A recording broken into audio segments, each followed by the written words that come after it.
Korps Pegawai Republik Indonesia atau Korpri berharap skema uang aparatur sipil negara atau ASN bisa segera diubah. Mereka meminta pemerintah segera mengubah sistem pensiun Pay As You Go dan menerapkan sistem pensiun skema fully funded. Hal itu disampaikan Ketua Umum Dewan Pengurus Korpro Nasional Zudan Arif Fakrullah saat upacara peringatan HUT Korpri ke-51. Sementara dengan skema baru yang disebut dengan iuran pasti alias fully funded, uang pensiunan yang diterima PNS akan lebih besar karena iuran yang dikenakan adalah persentase dari take home pay atau THP yang jumlahnya lebih besar. Skema fully funded selain diambil dari persentase THP, pembayarannya juga akan dibayarkan patungan antara PNS dan pemerintah sebagai pemberi kerja. Sehingga para pensiunan PNS bisa mengantongi 1 miliar rupiah.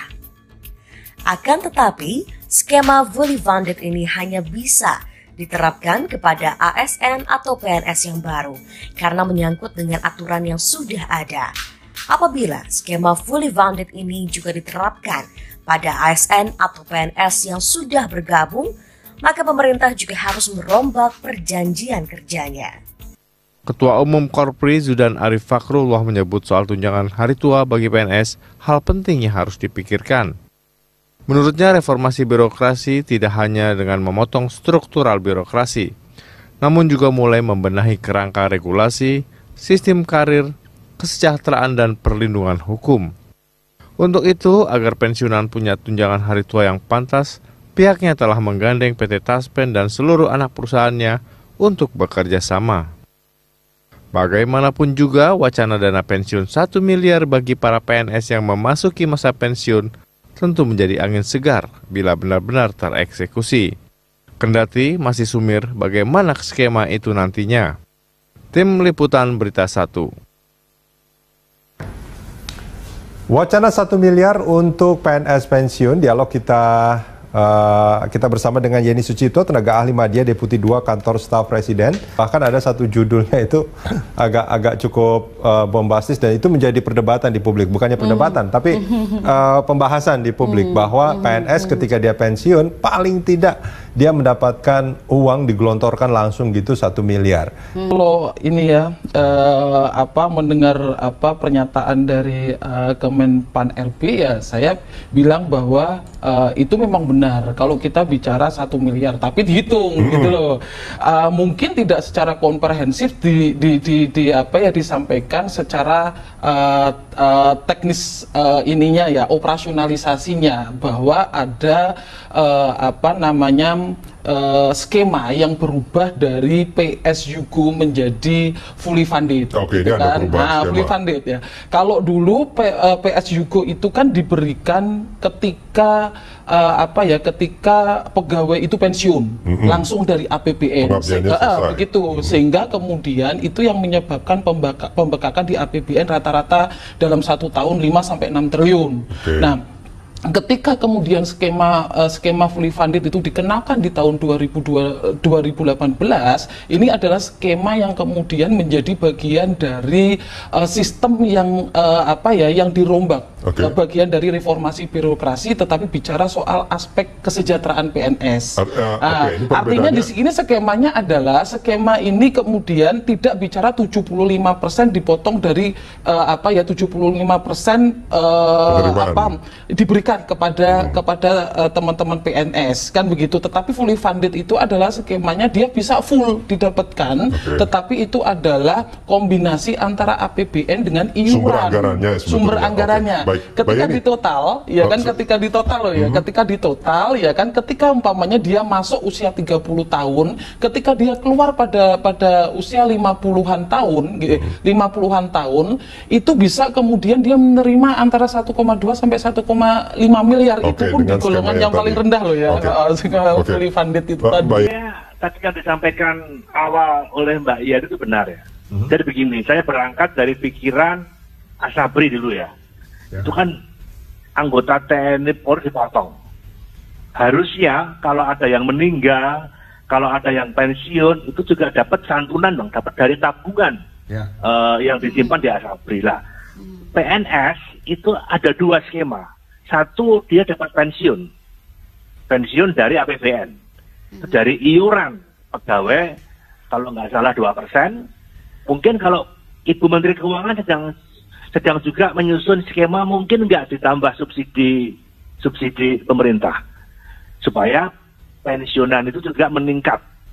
Dan saya kira bagian daripada reformasi birokrasi untuk kesejahteraan. Nah, tapi juga sama, begitu pegawai negeri pensiun itu mendapat uang dari taspen, tabungan.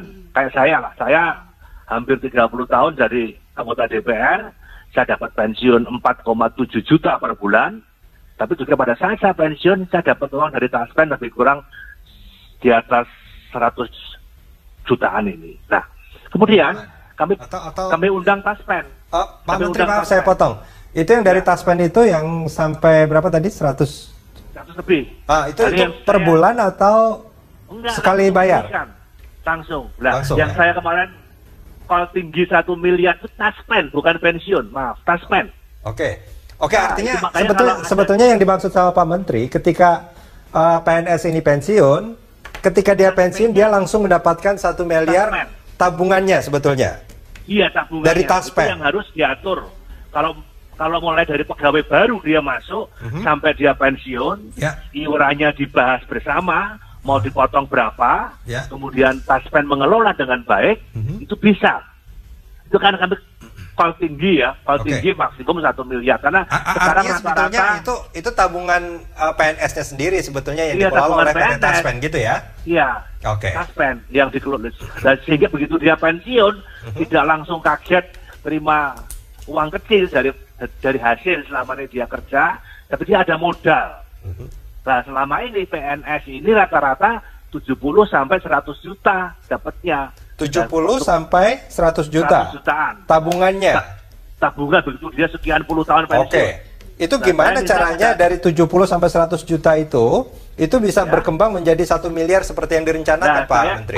Saya kan call tinggi ya, atau minimal bisa di atas 100. Kayak dulu waktu sebagai Mendagri, perlulah uang 1T dibagi untuk partai politik gitu aja toh. Tapi akhirnya bisa disetujui oleh Bu Menteri Keuangan 500 sampai 600 miliar. Itu kan yang penting ada peningkatan kesejahteraan.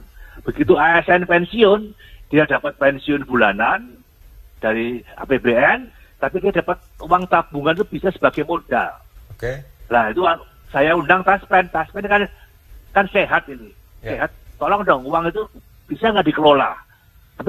Tapi ini untuk ASN yang baru masuk ya. Begitu baru masuk, mau dipotong berapa? 1 rupiah, mau dipotong 1 juta, karena kan sekarang ASN itu besar loh. Gajinya saja paling kecil itu sudah 6 sampai 8 juta. Belum ditambah tunjangan kinerja. Itu termasuk ada gaji 13, gaji 14. Termasuk PNS di daerah itu? Iya, semua sama ini. Ya, ini yang kami cari skemanya dengan Taspen, ya ditingkatkan lah Taspennya itu, sehingga begitu pensiun ASN itu jangan hanya langsung terima, ya kayak mohon maaf seorang Panglima TNI misalnya, dia bintang 4, itu ada tunjangan macam-macam, dia besar cukup, begitu dia pensiun kembali ke gaji pokok seorang prajurit 6 sampai 7 juta loh. Jadi kan kaget, pensiunnya 70% dari itu. Kayak saya lah, begitu pensiun DPR saya sampai sekarang dapat saya di samping gaji menteri 20 juta, ada pensiun saya 4,7 juta DPR. Pak Menteri, maaf saya potong. Ini boleh saya simpulkan. Sebetulnya PNS itu, ini harapan dengan skema yang akan nanti diterapkan. Setelah PNS itu pensiun, sebetulnya ada haknya dia, gaji dan segala macam yang dipotong sejak hari pertama dia menjadi PNS, dan itu diakumulasikan. Diakumulasikan itu dananya itu iurannya itu ditaruh di Taspen, dikelola oleh Taspen, dan diharapkan pada sampai dia masa baktinya selesai, mungkin sekitar 30 atau 35 tahun kemudian, dia mendapatkan tabungannya sebesar 1 miliar rupiah.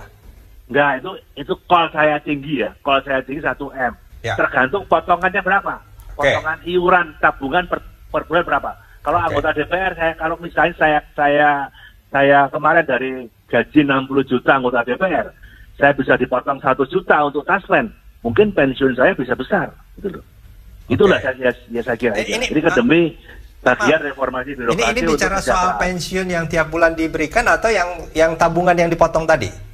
Tabungan ya. Oke, sekali lagi ini yang besar tadi adalah tabungannya sebetulnya ya. Iya. Oke. ASN itu begitu pensiun dapat 2. Oke. 1 tabungan yang dikelola oleh Taspen langsung dibayarkan begitu dia pensiun, yang sekarang kecil. Sekarang rata-rata di bawah 100 juta. Oke. Pegawai golongan 1-2 itu. Oke. Kemudian ada pensiun yang lewat APBN yang sekarang sedang dibahas oleh Ibu Sri Mulyani. Itu aja saja. Oke. Nah, kalau yang 1 miliar tabungan ini selama ini sudah berjalan belum sebetulnya Pak Menteri? Sudah sejak zaman dulu. Sudah tapi berjalan. Kan kecil. Iurannya kan kecil, potongannya kan kecil. Nah, itu kalau bisa dibahas bersama antara Taspen dan pegawai yang baru masuk. Sekarang pegawai baru masuk bisa mendapatkan 5-6 juta. Belum tunjangan kinerjanya hampir sama dengan gaji. Nah, itu diatur lah. Diatur potongan sehingga begitu pensiun ada modal kerja nantinya. Oke. Nah, itu aja. Ya, ini dia maksud saya. Ini kalau taruhlah misalkan rata-rata penghasilan PNS itu 10 juta. Terus selama 30 tahun, kalau misalkan dipotongnya misalkan 10%, itu kan berarti per tahun ada 12 juta. Kali 30, itu kan mestinya hanya sekitar 36 juta. Tidak sampai memang 100 juta dari tabungan itu. Tapi kan itu dibungakan. Betul. Nah, tapi dari angka 36 juta, itu menjadi 1 miliar, itu pengelolaannya luar biasa sekali menurut saya. Atau memang sebetulnya dalam tabungan itu juga ada kontribusi negara atau pemerintah atau APBN dimasukkan ke sana? Tidak ada. Kontribusi negara itu hanya subsidi untuk pensiun.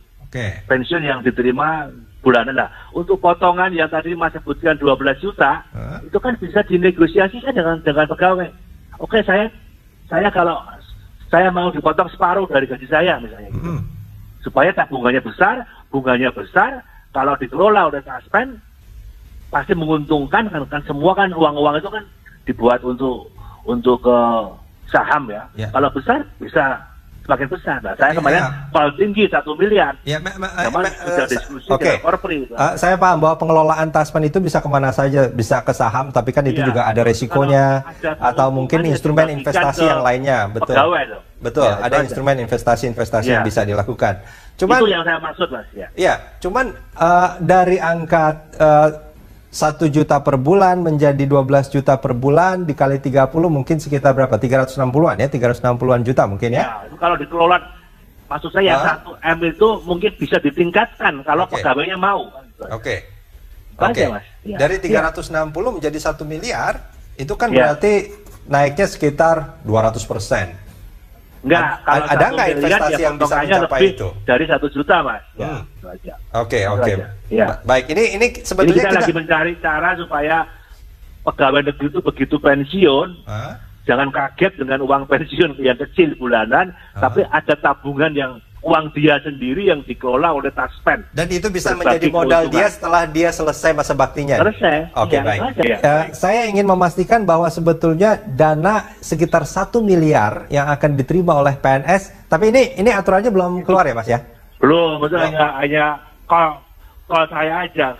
Tinggi lah. Tapi katanya Menteri Keuangan sudah setuju. Artinya boleh saya katakan kalau pemerintah sebetulnya sudah. Menteri Keuangan yang setuju itu pensiun. Maaf. Pensiun yang diterima 3 bulan. Nah, itu Ibu Menteri Keuangan sedang menyusun skemanya. Kalau pensiun itu iurannya 2% dari gaji pegawai. Nah, Ibu Menteri Keuangan ada ide untuk menambah subsidi. Mungkin 2% kah, itu aja. Untuk meningkatkan. Itu untuk yang pensiun atau yang dari tabungan tadi? Pensiun, Mas. Yang pensiun. Tabungan itu yang mengelola Taspen. Yang saya minta kalau tinggi 1 miliar itu ya Taspen itu aja. Taspen juga tapi berbeda ininya ya, apa namanya tujuannya ya? Ya sama-sama begitu pensiun dia akan dapat uang dari tabungan pegawai. Nah itu dia dari tabungan pegawai itu soal ini kan nanti akan dipotong dari gaji pegawai. Apakah pemerintah sebetulnya sudah sepakat dengan ini, tinggal menunggu aturannya keluar, atau sebetulnya ini masih wacana? Enggak, ini tidak ada kaitan dengan pemerintah. Antara pegawai Dengan taspen. Korpri, dengan taspen sendiri. Oh, Misalnya oke. saya begitu masuk jadi pegawai, saya mau dipotong berapa untuk taspen? Oh, artinya tidak ada hubungannya sama sekali dengan APBN? Di luar APBN. Di luar APBN, oke. Di luar APBN, ini taspen yang mengelola. Kayak Asabri lah. Asabri itu langsung dipotong dari TNI Polri, itu aja. Dikelola oleh Asabri. Oke, ini kita masih membahas untung. Mas Cahyo, ini kita masih membahas soal dana yang kurang lebih 1 miliar yang akan langsung diterima oleh PNS yang pensiun ya? Ya, itu saya call tinggi kalau bisa nggak 1 miliar gitu loh kan. Karena kan masih kecil itu aja. Oke, dan itu sebetulnya 100% itu merupakan iuran yang dipotong dari pegawai negeri? Ya, nanti ditambah bunganya yang ditambah bunga, pengelolaan dan segala macam. Keuntungan, nah itu aja saya kira. Oke, baik. Ya. Dan itu sebetulnya masih wacana.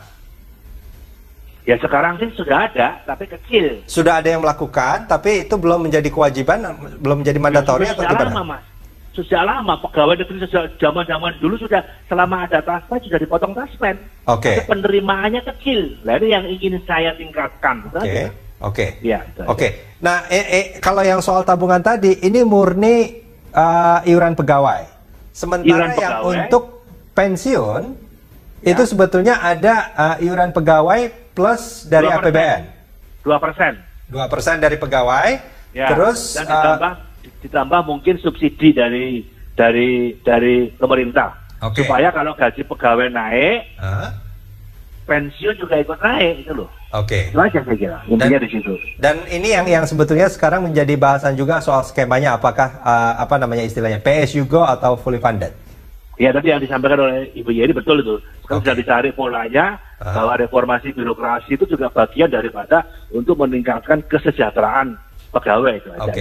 Oke, baik. Pak Menteri, terima kasih banyak sudah bergabung bersama kami di pagi hari. Ya,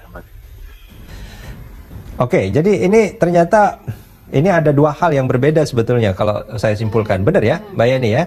Ada soal tabungan pensiun, terus ada pensiunnya sendiri. Begitu? Tabungan apa ya namanya, tabungan pensiun itu bisa saja untuk bisa mengakumulasi itu. Dan itulah yang sebetulnya dibahas kemarin itu, bisa memberikan kepada pegawai itu sekaligus ketika dia pensiun diberikan sekaligus jumlah tabungan yang selama ini dia dikumpulkan dan diharapkan mencapai 1 miliar. Betul. Oke. Nah, skema ini kan sebenarnya kan belum selesai menunggu dari PP gitu loh. Oke. PP-nya kan belum jadi, ya kan? PP ini yang menjadi acuan untuk kemudian menyusun skema, ya kan? Iuran untuk dana pensiun, jaminan hari tua, atau mungkin tadi yang disampaikan adalah tabungan pensiun itu seperti apa? Kalau apa namanya pakai PSUGO itu kan baru 4,75% dari akumulasi semuanya, ya keseluruhannya. Yang dipotong dari gaji pegawai. Dari gaji pegawai plus kemudian ketika diberikan itu ada tambahan APBN, kan begitu. Nah, untuk yang fully funded, ya kan? Tapi kalau PSUGO kan langsung dari APBN saja, ya kan? Murni APBN. Jadi yang selama ini berjalan? Iya, murni dari APBN saja. PSUGO. Iya, PSUGO seperti itu. Ketika dia apa namanya keluar ya sudah menggelontor begitu saja untuk dana pensiun itu. Yang akan diterima oleh pensiunan itu setiap bulan. Betul. Nah, ini yang kemudian skema ini yang kemudian difikirkan oleh Kementerian Keuangan ketika dia masuk begitu kan menjadi pegawai atau kemudian sudah 5 tahun atau 10 tahun, ini kemudian skema ini dirubah gitu loh, ya kan, untuk menjawab soal reformasi birokrasi di aspek kesejahteraan itu. Yang tadinya gitu loh. Yang tadinya keseluruhan dari APBN, sekarang itu ada potongan dari gaji pegawainya. Betul, gaji pegawai itu potongan. Apakah potongannya nanti boleh dikata 4-6% bahkan bisa 10% sampai 15% atau bahkan 25%, itu nanti kan melihat skemanya seperti apa. Saya pikir begini, ini juga kemudian perlu difikirkan, setiap tahun itu kan rata-rata belanja pegawai ini kan mengiringi inflasi ya. Dia 3-5% kan pasti naik. Nah, itu berimbas pada skema yang akan kemudian dikeluarkan oleh Kementerian Keuangan. Saya pikir seperti itu. Nah, pilihan PSU sama fully funded ini sekarang sudah ditetapkan belum? Kalau fully fundednya belum. Ya kan, belum berjalan karena PP-nya belum ada. Sudah disepakati belum? Kalau presiden sudah setuju, tinggal kemudian harus skemanya gitu kan, secara operasionalisasi coba kemudian Kementerian Keuangan sudah selesai atau belum, kemudian baru menurunkan itu. Kalau kemudian kita salah menghitung, nanti kan juga akan menjadi sebuah kebijakan yang akan salah. Artinya kalau kita bicara soal skemanya, sebetulnya sekarang pemerintah sudah setuju bahwa yang dipilih adalah fully funded. Ya, fully funded. Cuman sejak tahun 2018. Cuman skema perhitungan angkanya berapa persen, itu yang sekarang sedang dihitung oleh Kementerian Keuangan. Ya, gitu. Kementerian Keuangan berkoordinasi dengan Kemenpan RB, karena kan mengenai formulasi ini, mengenai kenaikan juga berdasarkan pada kinerjanya gitu loh. Makanya kalau kita bicara reformasi bukan aspek satu saja, tapi bicara soal kinerja. Kalau kinerjanya kemudian turun, ya tidak mungkin kemudian dia mendapatkan dana pensiun dan jaminan yang lebih bagus. Itu kan bicara soal pensiunan yang akan diterima setiap bulan. Nah, kalau soal tabungan yang tadi disebutkan sama Pak Menteri, apakah itu juga dibahas? Ya, saya pikir ini akan menjadi sebuah skema yang akan dibahas di Kementerian Keuangan. Kita akan menunggu kemudian hasil akhir dari Kementerian Keuangan seperti apa. Karena tabungan yang tadi disebutkan, yang saya tangkap, ini bukan bicara soal PSU atau fully funded, karena ini adalah tabungan dari pegawai sendiri. Nah, itu yang kemudian kita tunggu kan gitu. Baik. Karena kan kalau kita memahami di tahun 2018, ketika ada fully funded itu yang penting ada bisa mengcover dana pensiun dan jaminan hari tua.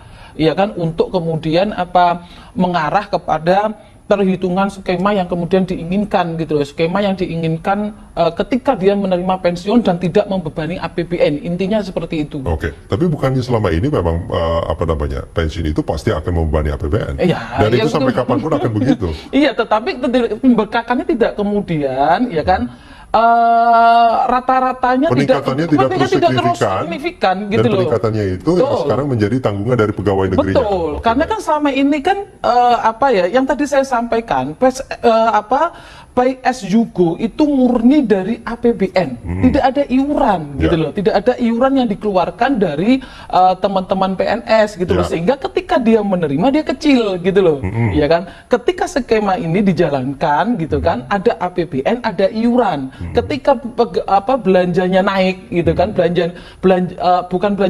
belanja pegawai atau yang diterima setiap bulannya naik, otomatis kemudian berpikir iuran kemudian ada, ya kan. Itulah yang kemudian ada kombinasi gitu loh. Kalau selama ini pensiun itu hanya sekitar 75% dari gaji pokoknya. Nah, harapannya dengan fully funded ini, dengan ada beban kepada pegawai juga, itu penerimaannya 100% dari gajinya. Bisa 100% dari